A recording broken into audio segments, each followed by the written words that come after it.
Guys, meron po akong itong ni-repair na TV.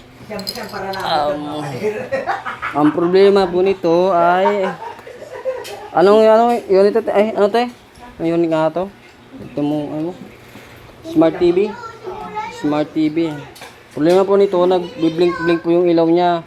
Ay, pasensya na po kayo, hindi ko napakita kanina kasi nalubat po yung cellphone ko.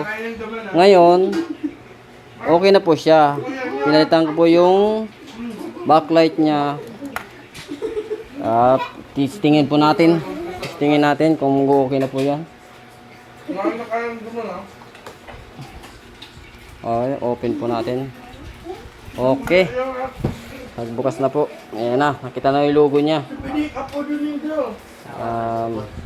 Kaya po minsan sa pag-repair ng TV, minsan tiyagaan at minsan sakit din ng ulo pag hindi mo alam. Lalo pag yung may-ari ay high blood. Ayan po, pasensya niya lang po. Ngayon si ate, ito ay matagal na. Naka-advance na nga ako rito.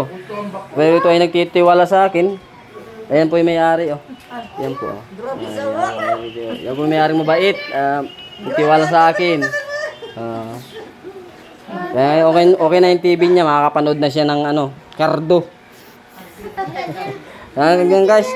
Meron pa ko re-repair dito, isang TV, ganun din yung sira niya. Pero ito mas matindi, sira rin sensor nito. Sira yung capacitor. Tapos backlight, magpapalit din nito. Pero kung makabagay, mapera naman to si ate. Mapera naman to, marami naman tong nautangan na Bombay. Papagawa pa raw niya to isa. Sayang kasi maganda to itong isang ito. Sige guys, hanggang dyan na lang po. Kung sino po gusto mo paayos, nasa YouTube channel ko po ang post ko.